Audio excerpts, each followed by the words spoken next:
Hey, everybody, it's rolling in. We'll give it a couple minutes for people to make their way into the room.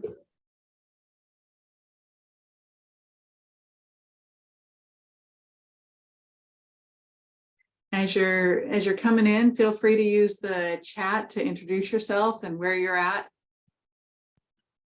And maybe it's so exciting, and maybe put in if you got some rain this morning or today. So exciting. I'm in San Francisco and it was raining really hard this morning, and I sowed all my wildflower seeds yesterday, so I was excited about that. We see Redlands and Santa Monica, a couple of Redlands in a row.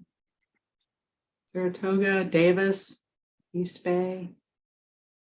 All right, we've got people rolling in from all over. And this is going to be recorded, so for future viewing, and we'll also send in some resources as a follow-up. So no need to jot down notes really quickly. This will all be available later on as well. People still keep rolling in, but we'll go ahead and get started here. If you're just rolling in, feel free to use the chat to introduce yourself. And as we're going through, feel free to use the chat function to talk amongst yourselves. There's a lot of knowledge among the people who attend these. And then use the Q&A function for if you want to ask a question, we'll be answering them throughout. And then if we have time at the end, we'll get answers from Colin as well. We aren't going to be working with the raised hand function at this point. There are just too many people in the room to let people speak, unfortunately. But welcome, we're glad to have you here.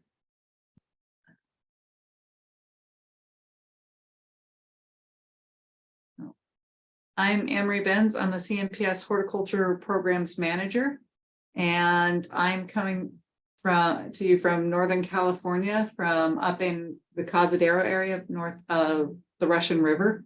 And we did get rain. There's something magical about rain in the redwoods. Maya, you want to? Yeah, my name is Maya Argamon, and I am the Horticulture Senior Program Coordinator at CNPS. And yeah, like I said, got some rain in San Francisco, so yeah.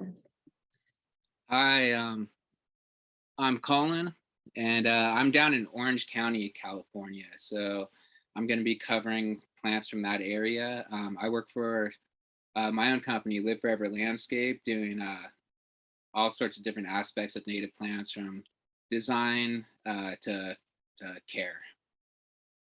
Well, and most of this should be relevant to your plants throughout the state. And Colin came to us through Tree of Life Nursery, a great partner and good friends. So we're grateful for the introduction. I'm going to stop sharing here, Colin, and let you take over. All right, let's jump in. Let's see. And there we go. All right, you guys see it? All right, cool. Yeah, we see it.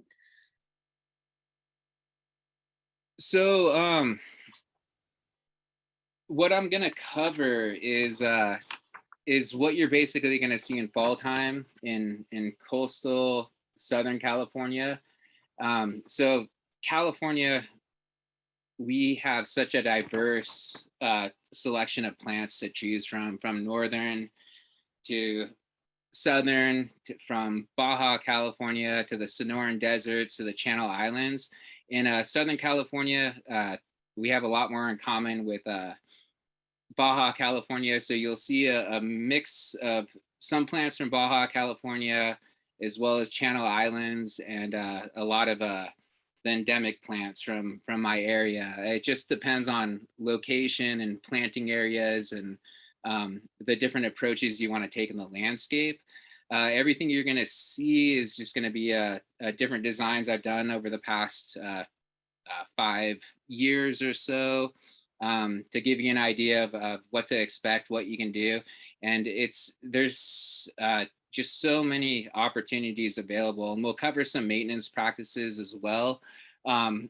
Throughout this season, there's a lot of different things you can do, but I'm just going to start working through the slides. First slide is California buckwheat, really, really important pollinator plant, very easy to grow. There's quite a few different varieties available with this plant. But one in this photo right here, this is what you're gonna see in fall, late fall time when the flowers become rust. Still very important for habitat, very important for birds.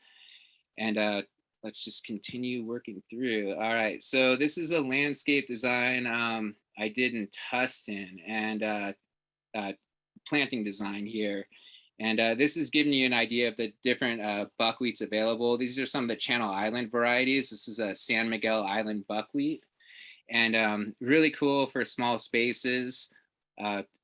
Gives you a really beautiful flower in starting in kind of later spring to beginning of summer, and then as they and then a few other varieties, another Channel Island variety, Santa Cruz Island buckwheat.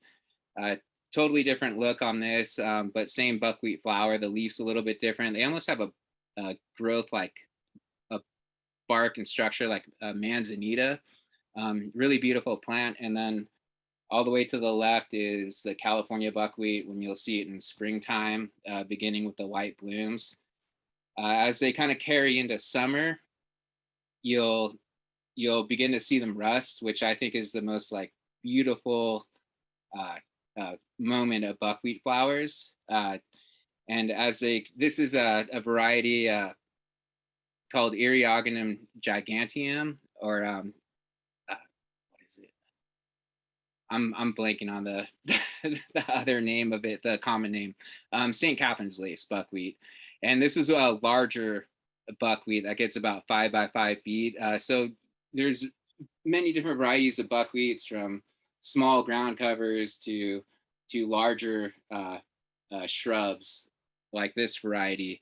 And as they carry through into fall time, they'll completely rust. But it just, to me, this is California. This is fall in California to me, is just watching these buckwheat flowers flush or rust away. And with buckwheats, they're very easy maintenance as far as care goes. You can basically, you rarely have to do anything to them. With some of the smaller varieties, you can deadhead the flowering stalks all the way down to the ground when they finish up. I tend to leave them for the birds, let them finish up, let them go to seed. But you can prune out the stalks after to make them look nice. With the common California buckwheat, I mean, occasionally every 3 to 5 years, if they get too overgrown, you can actually cut them down pretty hard to the ground in winter to rejuvenate them and keep them going. In most cases, they're gonna seed, and very easy to maintain, very easy to grow, like a great starter plant, fantastic for slopes. Just a really, really cool plant in the landscape. And this is in a coastal San Clemente right here. This is along a slope, excellent slope plant, very easy to use. And another fall bloomer right here, Epilobium canum. This is a variety of California fuchsia that it's a subspecies canum, so it stays a little bit more compact, which I kind of like. It will spread quite a bit like the California fuchsia, and they do seed, and you got to keep that in mind with this plant. But I will basically let them go through their phase, and then about once a year when they finish blooming, when you get towards, they'll vary from early fall to late fall with their blooms, even late summer. And then when they finish with their flowers, when everything's finished up with the plant, they can look pretty lackluster, and that's the ideal time to cut them almost like a few inches from the ground. They tolerate pruning very well, and then it will rejuvenate, come back to life, and look really good. And all these practices, you can do them if you choose to. If they're like in this area, it's in a smaller space. This is actually in this is a commercial property in San Clemente, and we have everything from avocado trees, manzanitas, sycamores, big leaf maples, dudleas, all sorts of things. It's all been converted to native plants and fruit trees. And so in certain situations, you know, when you want things a little bit cleaner, you can come in and prune. And like a lot of native plants respond really well to pruning. It just keeps them around longer, especially with things like sages. They can be a little bit more short-lived if you don't prune them. But in most cases, they're going to put out seeds and kind of continue on their own. But yeah. Oh, sorry, Colin, don't mean to interrupt, but some folks are asking, when do you suggest pruning buckwheats? Like in the winter? Oh, with California buckwheat, you can do that one. You can cut that back into the ground in winter, or Okay, pretty cool. close. Winter time is fine. The rule of thumb for native plants is late fall, but really most native plants can tolerate, you know, a lighter pruning throughout the year. But if you're going to do anything heavy, you want to wait till late fall. But buckwheat, yeah, you can cut it down in winter and not have any issues. And that's, you know, I'm talking about a buckwheat that's been going about 4 or 5 years.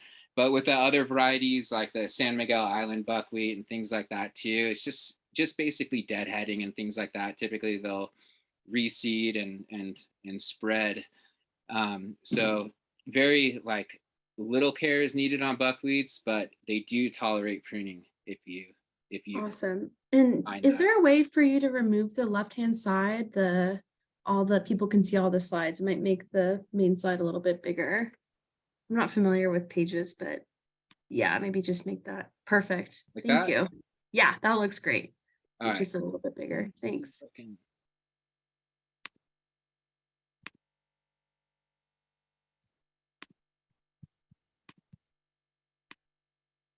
Is that all right? Yeah, that looks great. All right. I don't know if you can go to the next slide. Exactly. No, did I just Like I'm so not computer savvy. Yeah, it's hard with Pages. I don't know how to use, I don't know how to. Oh, did I just make it more of a I wonder if the top, does it say like view or something? Yeah.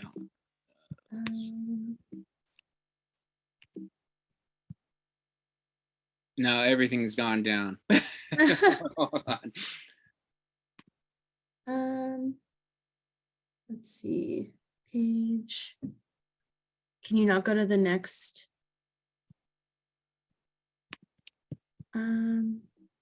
Maybe use the arrows. Can you go like with your arrows on your keys?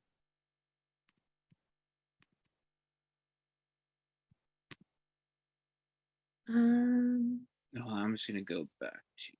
Oh yeah, show layout. Well, as you're figuring that out, we also put in the chat a link to a handout that Colin provided that gives some good information on some of these different plants, and it may answer some of the questions people have. Oh, there it is. Perfect. Okay, that looks great. No need to mess with that. All right, yeah. Otherwise, Some folks are asking about that. So all right, cool. More epilobium. These are in actually the photo to the right. The reason why I really love this plant too is because it is tough. And this is the photo to the right. It's in probably about a small bed that's about under a foot. And they can tolerate that really well. They can tolerate foot traffic. They can tolerate so much, but it's a really important plant too for bumblebees, for hummingbirds. Just an excellent one, and it definitely lights up fall time in the landscape. And then this one I don't see too often available, unfortunately, in the horticulture trade, but it's a Seaside heliotrope. This is another really cool fall bloomer. It's a very important plant for butterflies, for all species of butterflies. You'll, in late fall time, you'll just, if you come across this plant, it's a low growing spreading plant. It only gets about 6 inches high. They do spread by rhizomes. when you plant them in the landscape. So it makes a nice little ground cover, but it's, don't expect it to be there all year. It will plant areas will die back. It will move around. You kind of just let it do its own thing. Very important for butterflies, and if you want to add to your milkweeds and things like that and your host plants, this is an excellent one for the butterflies. I wish it was more available, but it's a really cool fall bloomer too, like very beautiful flowers on this plant. It's one to take note of and to check out. You'll see it all along the coast if you actually go to places that aren't too disturbed. Growing out there, just look towards the ground on this and you'll just see it covered with butterflies. Super cool plant. And then next we have Sprawlsea ambigua, a really cool fall bloomer. This will bloom in spring. You'll get some blooms in summer. You'll get blooms in fall. What's important with this plant is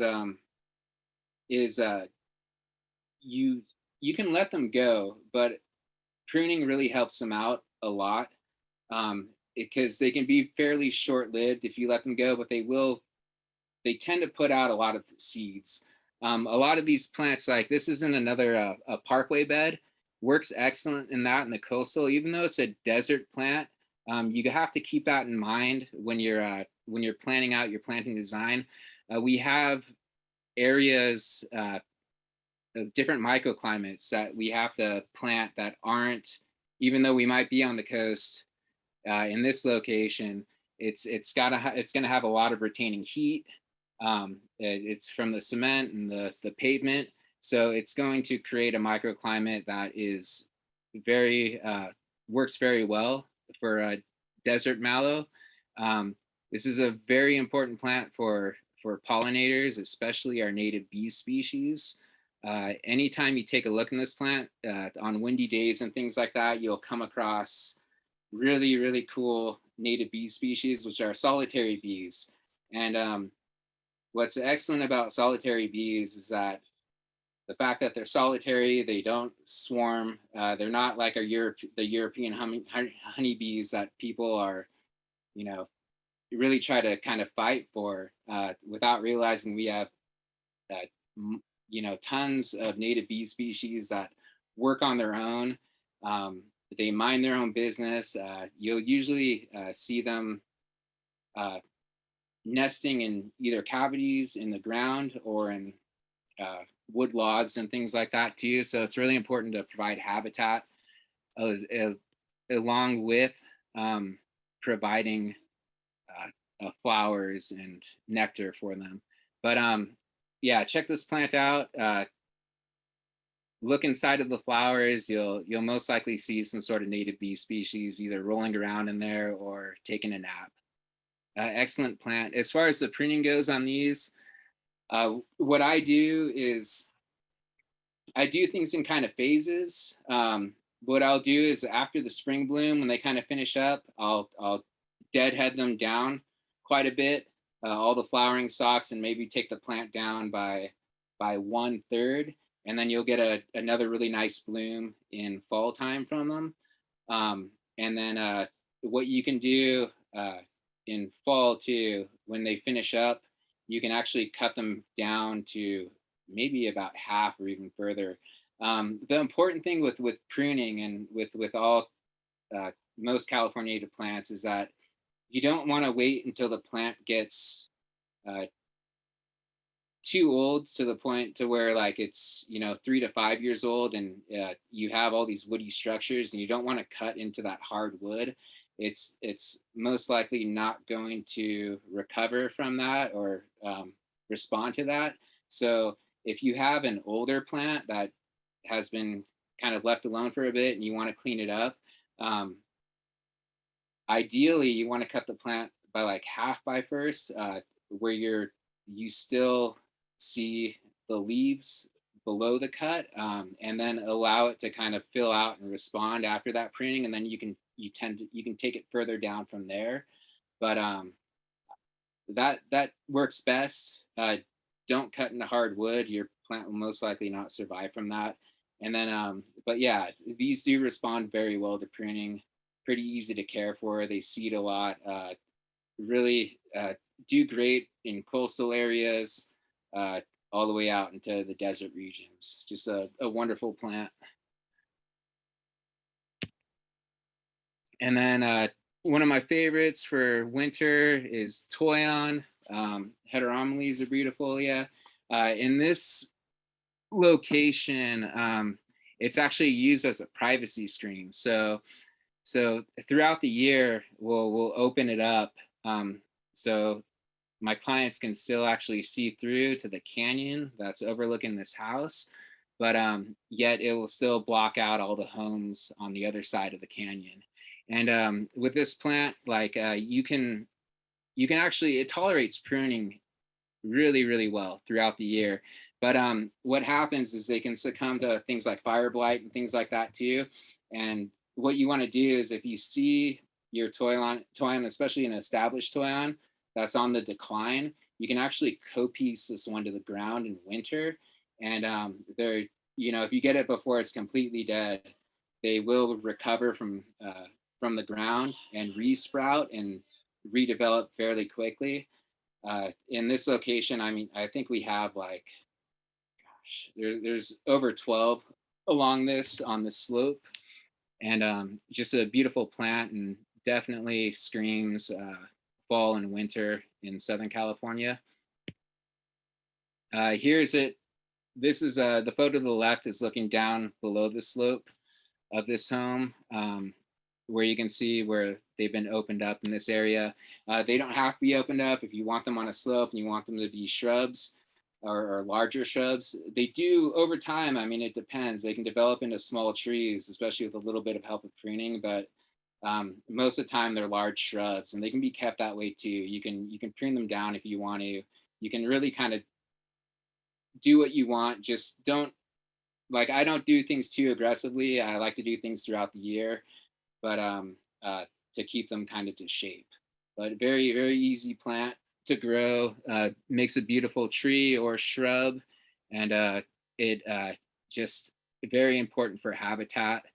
The berries, they'll start to develop in fall time. The flower, will grow in summer, and it's a really cool white cluster flower. And then the berries will develop after into fall, into winter, and then we have the birds that move in after that. This is cedar waxwing, and every bird that's around will go after this plant. In this location, we rarely have to worry about too many of the seeds falling, because the birds will come in and take care of it and totally clear it out. And yeah, it's a beautiful thing to watch.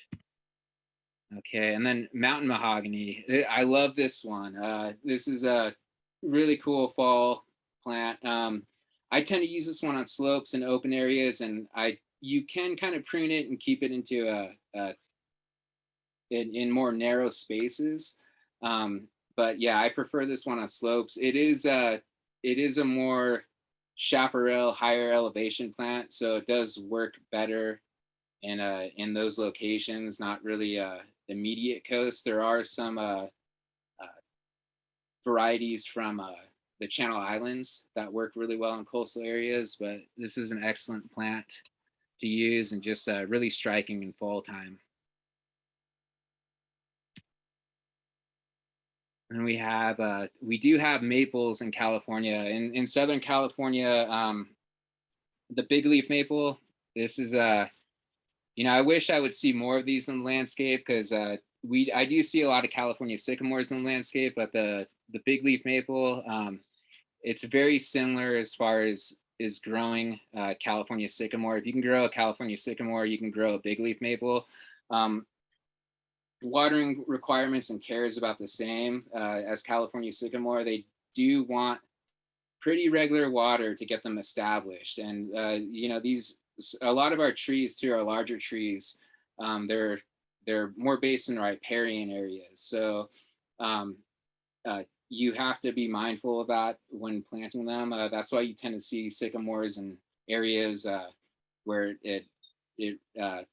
where you get more water, or a lot of times you see them growing through lawns and things like that. Big leaf maple works excellent in areas that get a little bit more water, a little bit more moisture, but as they become established, they're very drought tolerant. With deciduous trees, and what you want to do is when they drop their leaves in winter, that's a good time to prune them and open them up. And you can do that depending on the location, the size, and the space that you have. But that's ideal for deciduous trees like big leaf maple and California sycamore. Leaf litter. It's so important to, as landscapes develop. I tend to use mulch in the beginning, but as landscapes develop and you start to see something in your landscape from all those 1 gallon plants, as the landscape develops and becomes larger, leave the leaf litter on the ground if you can. It's so important for the soil, and it's really all you need as far as keeping a healthy ecosystem. And plus, a whole bunch of wildlife enjoys it as well. So this is you'll see this in fall more. We do have seasons in Southern California, so utilize these aspects in the landscape. This is one from Baja. This is Gambilia jonestea Grand Canyon. It's a Snapdragon. It's a we have the island Snapdragon, and which is a little bit more vine-like. These ones are more about, they get about 4 5 by 5 foot shrubs. Important for hummingbirds. And what's cool about this plant is it's really it's in almost full bloom. You'll see it spring, summer, and fall. Like, it carries a flower quite a bit.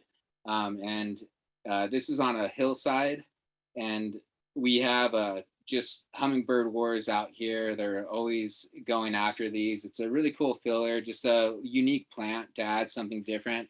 And that's the important thing with plant selection and utilizing plants from different locations, is that you can just kind of keep that bloom going longer. You can, show people that a lot of people are under this idea that everything is dormant in summer of our native plants in California, which isn't true. We have so many evergreens and foundation plants that you can use in the landscape, and such a variety to pull from that you can have something bloom throughout the year in the landscape. The maintenance practice on these is fairly easy.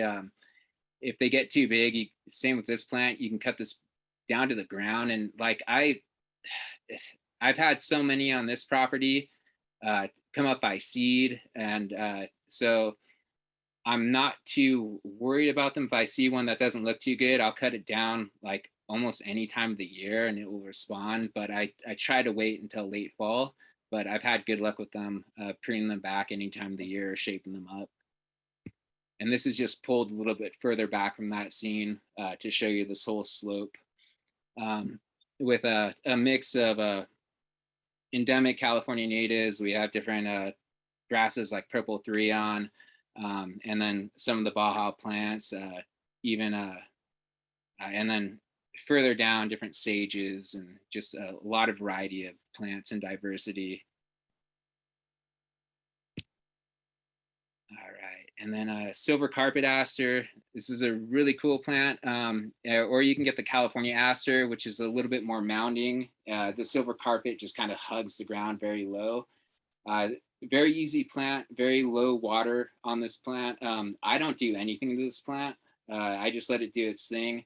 The California aster, it can be kind of short-lived, but it's fine. Like, typically it'll put up seeds, and by short-lived, I mean, we're talking about 5 years, or if they get too much water, you could kill them.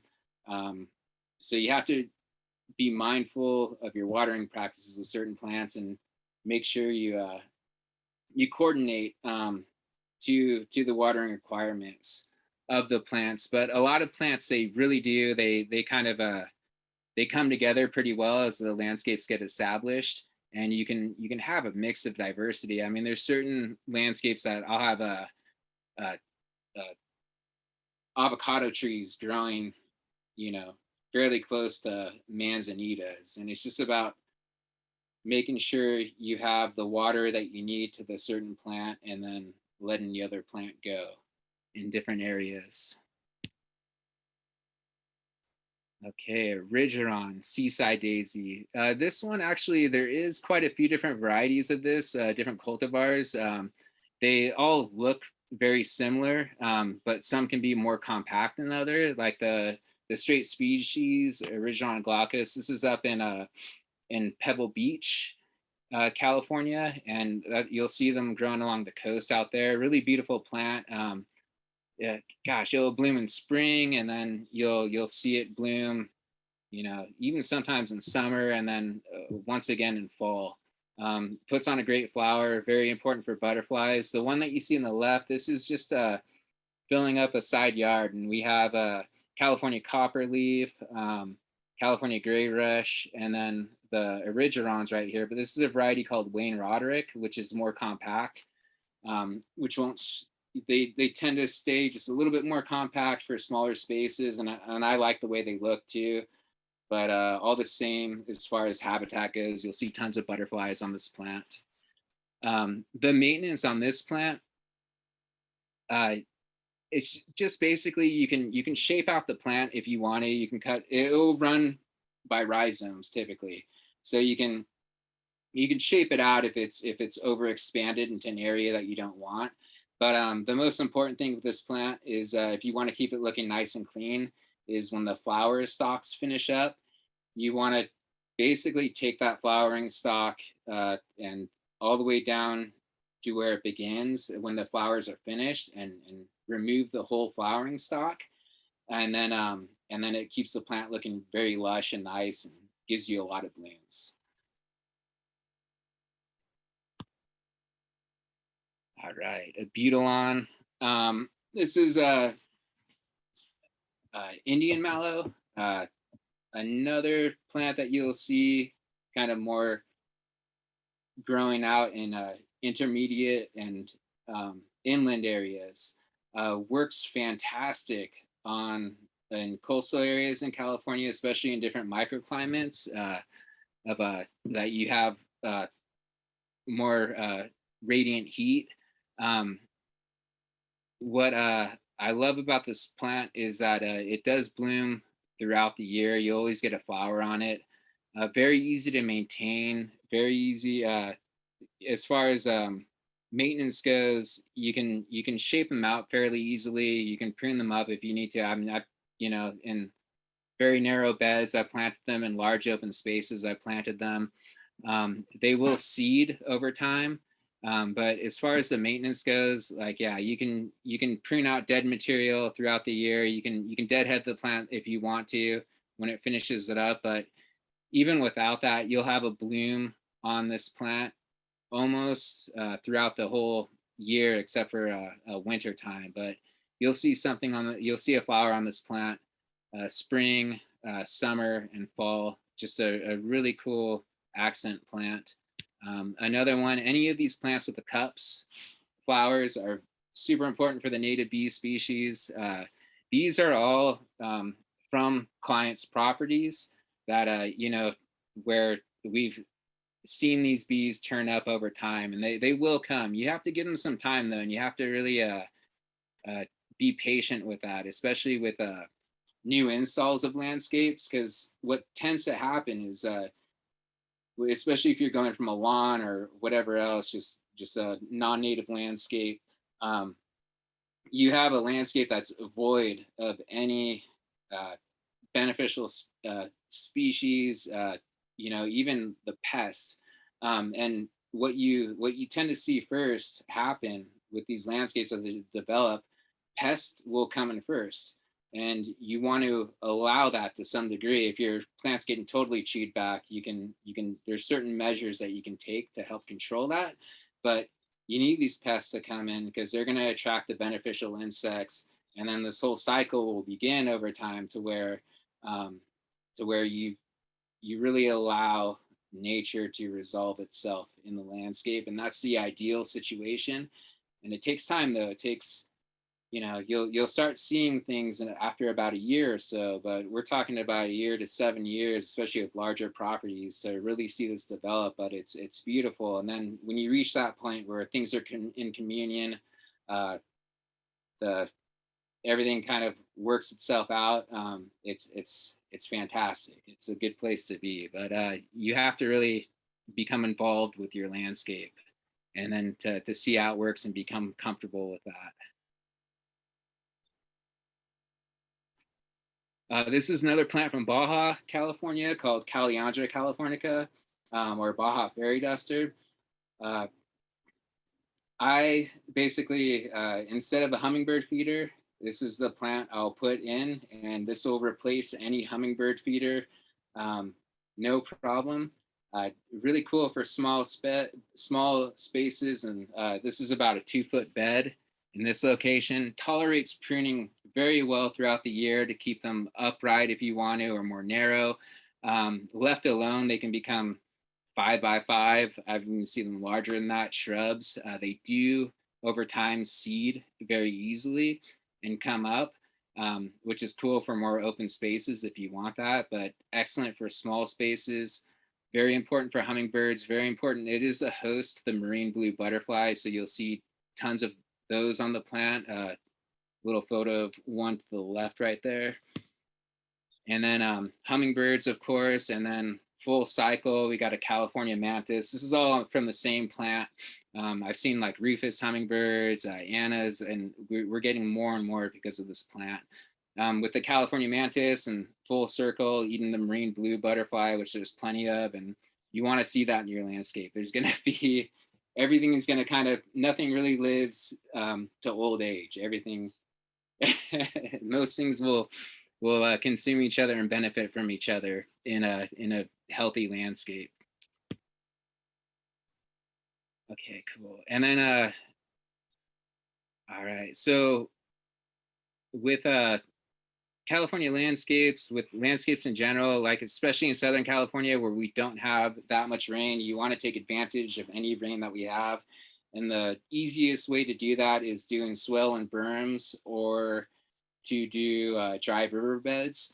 In this home, the small photo to the corner, that's when we installed it. And basically this home, they had an issue with runoff from the side of their house right there, where it just kind of flood this area out. So, you know, take advantage of that. If you have an area that gets a lot of flooding in your landscape, develop a dry riverbed, develop a swale. You don't even have to fill it up with river rock. You can just contort the land basically to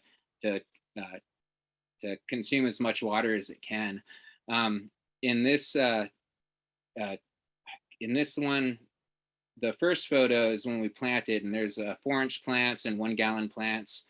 And then the second photo above, that's a year later. And you know, all of this, we have mostly 1-gallon plants. The Toyon up to the right over there, that was a 5-gallon, and I believe the Palo Verde was a 15-gallon. So some of your structural plants, I'll go with larger sizes, but a lot of plants with the native plant species, they're so fast growing that there's really no necessity to get a larger size. Like they actually develop better from smaller sizes.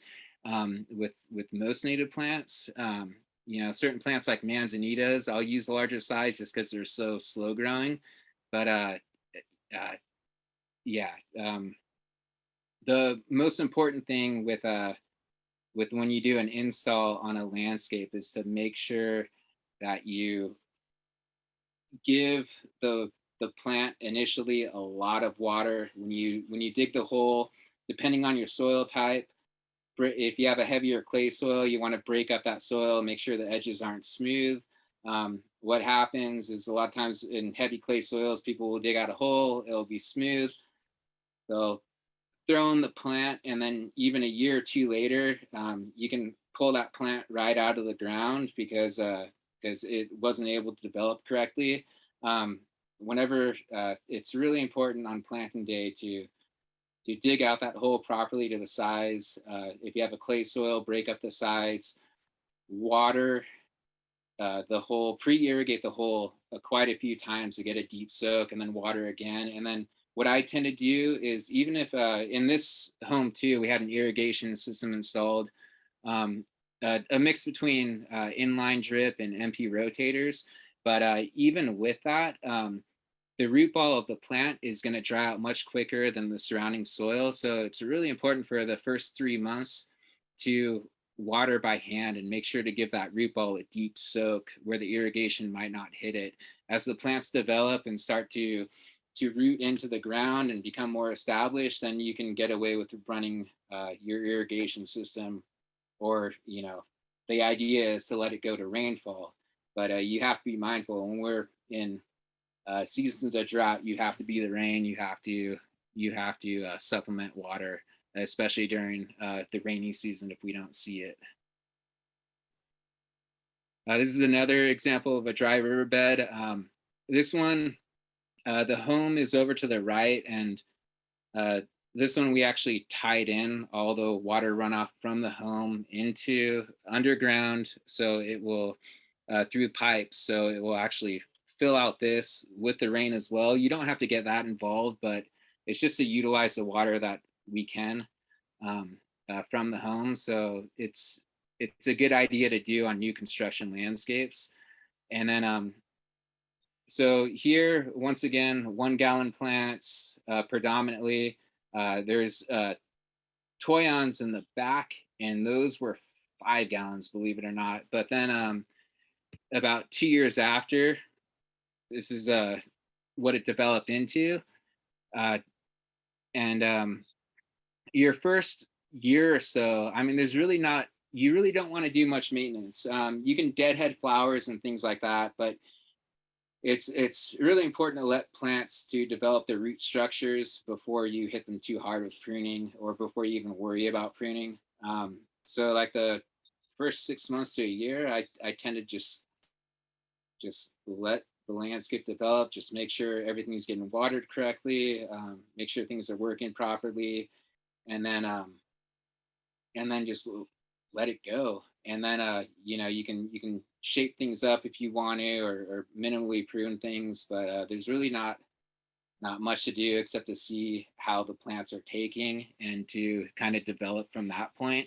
A lot of times with native landscapes too, things aren't always going to work, so you have to keep that in mind. If you have a diverse palette that will work well with the landscape, and then you can kind of develop onto that planting palette as it goes on. I mean, every year or two, I do come into these clients' homes, and we'll see what works. We'll change things.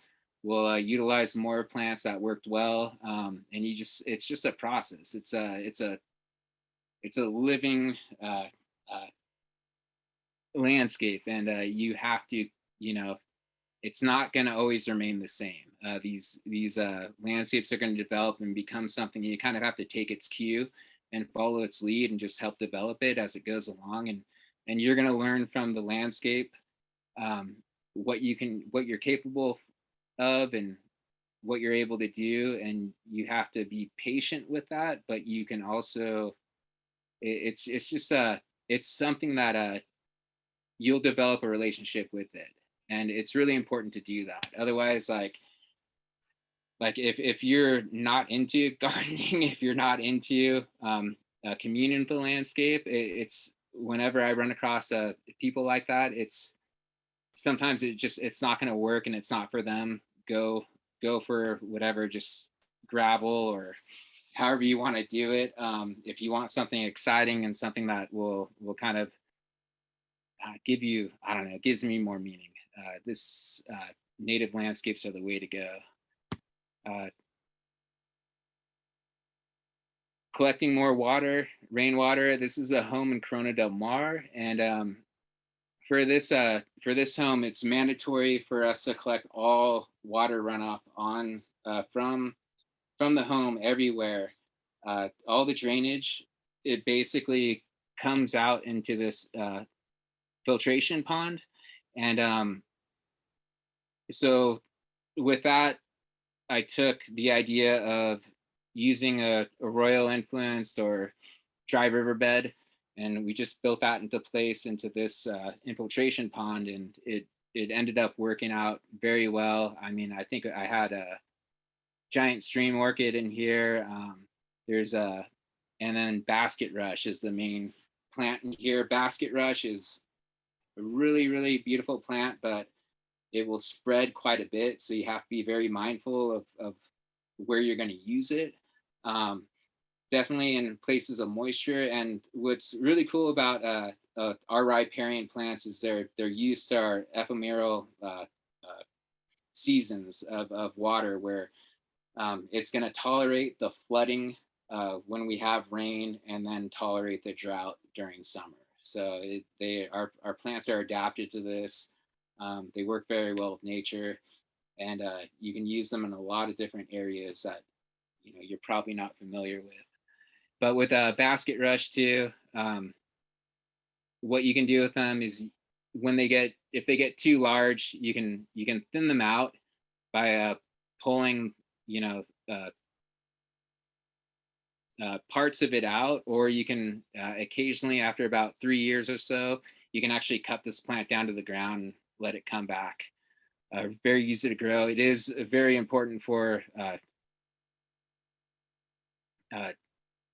it's used to make baskets too. So it's got a very beautiful use as well. Just a really cool plant.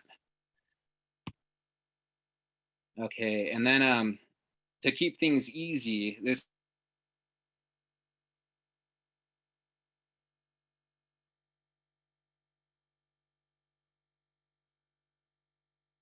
landscapes is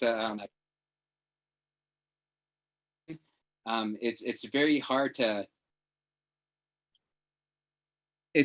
to kind of convince people that they have to be patient, and letting people know that this is their install. It's like, all right, and you have to wait. You have to be patient for at least 6 months to a year as they develop. What I did with this, since we use predominantly 1 gallon plants, is I also put down a lot of wildflower seed. And wildflower seed, this was installed, I think, I want to say late summer, fall time. And with the plants, you want to wait for them to grow. So I put down a lot of wildflower seeds to allow to fill up the empty space as the plants grow in. So in springtime, this is what it looked like, and had a really beautiful super bloom here. It's a mix of California poppies, and then a lot of different coastal wildflowers and all that too. What's important with wildflower seeds is when you put them down, if we don't have rain, I just wait for it to rain before I put down wildflower seeds, or before I let clients know to put down wildflower seeds. If it's not raining and you put down wildflower seeds, if you don't overhand water them, or you're using empty rotators or something like that to give the overhead spray to help the wildflower seeds to settle in and to germinate, you're just going to waste a lot of money on wildflower seeds. They become very expensive bird seeds. The birds will enjoy them though, but yeah, make sure you either have rain coming, or you overhand water them to see that they develop. And as they develop too, then just let them go to seed. As this landscape developed, this is it 2 years after. And then so the wildflowers are reseeding freely. The plants have grown in, and maybe about every 3 months you can do some pruning and things like that, especially if you have just all plants. You are going to want to go in there and just kind of shape things up, keep things looking nice. It makes things easier. You don't have to worry about getting fines or anything like that, which still goes on, which is crazy. But yeah, and it's very minimal maintenance on these landscapes. And this is about 2 years after. More wildflowers, farewell to spring, baby blue eyes. Just have fun with wildflowers. Use them you know, when you first develop a landscape or you have open space, the one thing with wildflower seeds, especially with a new landscape, is that if you're gonna if you're dealing with a lot of weeds still, you might want to reconsider it until you have some control of the weeds, because that's people's biggest problems with wildflowers is what's a weed, what's not. So if you do put a lot of wildflower seeds down, just kind of wait it out, get more familiar with what they develop into, what they're going to become, know, you know, what you're actually putting down, so you can make sure you pull the right one up if you're weeding and things like that. But yeah, just use them to fill up space. They're excellent. And then oh yeah, and then so I wanted to cover evergreens too. Beautiful evergreens, like up to the right photo, there's Ceanothus. It's Ceanothus snowflurry. They stay green all year. They tend to bloom in spring, different flower colors from white to blues. You'll see a lot of blues on Ceanothus. Manzanitas below that too. And just they're going to look the same pretty much all throughout the year. With a Manzanita as there's so many different varieties of Manzanita, from small trees like big berry Manzanita to low growing ones like Arroyo de la Cruz, to, you know, small, medium sized shrubs. So there's usually a Manzanita that will work for any location. I've used them in pottery to small beds. The important thing with Manzanita is that they do not want their roots to heat up. So you have to be very mindful of summertime, the location, especially in pottery, because pottery, you're gonna constantly water your Manzanitas. So you have to kind of keep them in a place where it's not going to heat up too much in the summer, and more filtered light. With a lot of the coastal varieties of Manzanita, like Arroyo de la Cruz and a lot of our ground cover varieties, they do come from coastal areas. And with planting too, if you're planting with a native plant that's outside of your area, or that you know, that's something that's not commonly growing in your area, it's really important to actually, it's actually the best thing to go see that plant, where it grows, see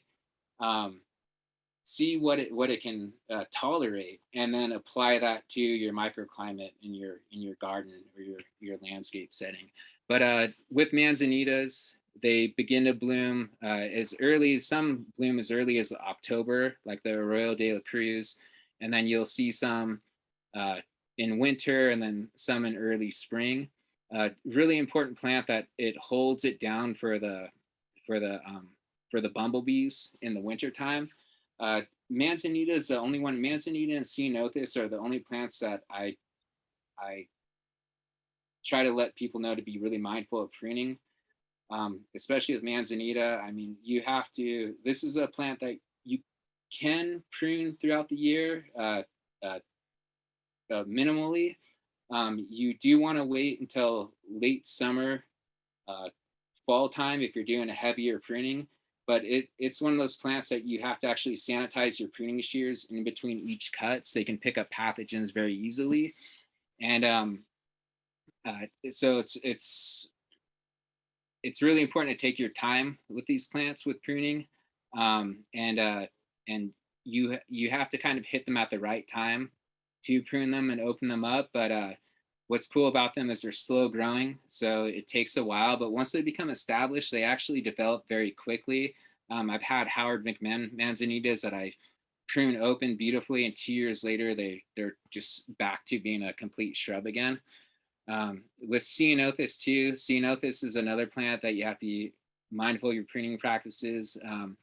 And I've seen landscape companies come through and prune out Ceanothus in the wintertime, and what happens is you have to avoid pruning Ceanothus during the rainy season, because they can pick up pathogens through the rainwater, through open cuts.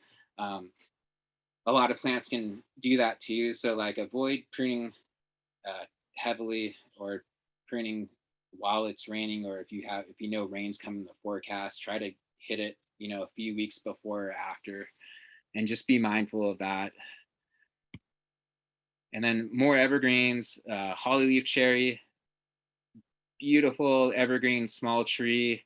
It is one of the easiest plants for maintenance. It's very similar to lemonade berry, where you could hedge this plant into a screen if you wanted to. No, I don't think any gardener could kill this plant with inappropriate pruning practices. And so it's an excellent small tree. Even you'll see it bloom in springtime, white flower, and then it does produce an edible cherry. It's smaller than what we're used to with picking up at the grocery store, but and a little bit more tart. But if you don't like them, the birds will like them. Excellent plant. Below that is coffee berry, which is another beautiful evergreen shrub, and this one's super important for habitat. Got all sorts of different birds living in here. And then a few other evergreens, evergreen currant, which is a ribes viburnifolium, the only evergreen currant. Small bed, this one is an excellent plant for underneath oaks. It's one of the few plants you can get away with planting underneath oaks that work well, or even large trees. Just a really excellent understory ground cover. It will spread quite a bit, but you can keep them contained if you want to. In this location, I didn't have to worry about them spreading too much. I planted them in between basket rush, or not basket rush, California gray rush, which is a more compact version of basket rush, and have giant chain fern in the back, which works great in pottery. To the right is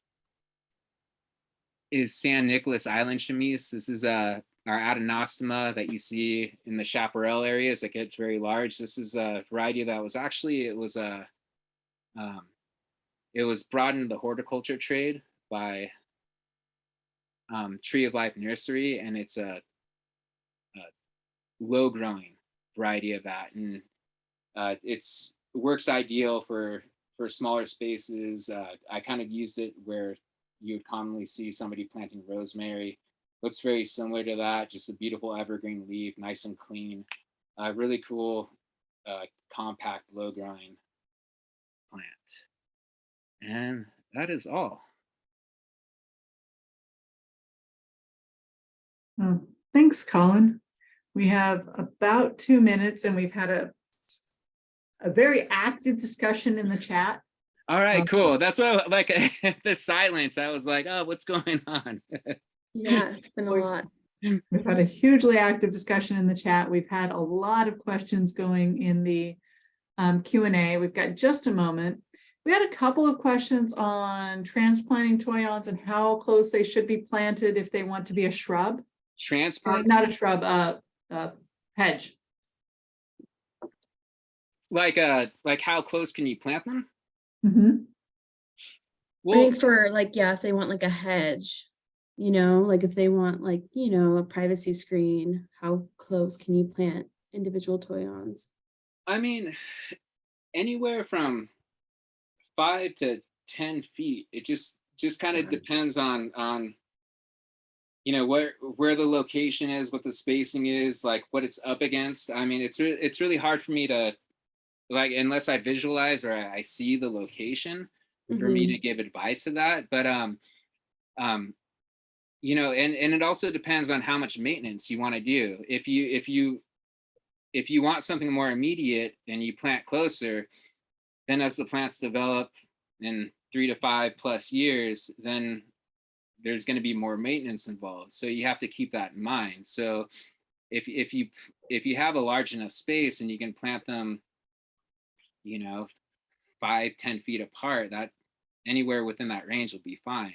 But then if the closer you plant them, then you have to just be willing to take on the pruning. We have a lot of questions going, but I know we're at time and we want to be respectful, and we appreciate the knowledge and the sharing. Well, I'm cool. Like, yeah, I probably went over it, but I'm cool with answering questions if you want to get a few more in. It's up to you. Well, and what we may do is collect some of the most common ones and send them over to you if you don't mind, and then we can include them in the follow-up email to everyone. Yeah, that'll be fine. Yeah, totally. Yeah, I got my email address on the handout, but I'll see what I can get back to you, or maybe we can, I don't know, do this again with just questions and answers. Well, and a lot of people had tuned into the handout. There were 58 people in there earlier looking at the same time. So hopefully I'll answer questions. That's the idea. Hopefully they'll take care of that. But I mean, yeah, if I mean the main goal is to just not be afraid of trying things. Like, a lot of people just are under this impression that if you do anything to your native plant, you're going to kill it. And that's usually not the case. Except for Manzanita and Ceanothus. Be mindful of when you prune those, but the rest of them, like, they respond really well. and a wise person continues to tell us that the best thing you can put on your garden is your shadow. Yeah, absolutely. Absolutely.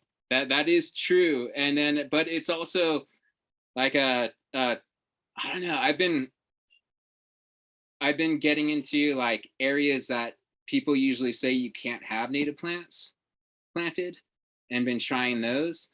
And there is more maintenance involved with like the narrow beds and things like that too. But ideally, yeah, you want to plant to where you're minimally involved. But I really do think too, there is a part where these plants do need the communion in order to flourish and do well. And they respond well to that. I mean, if it's animal life, if it's human life, there is a communion that you can kind of get along with these plants, and you can see what they tolerate from you, and yeah, they're pretty forgiving.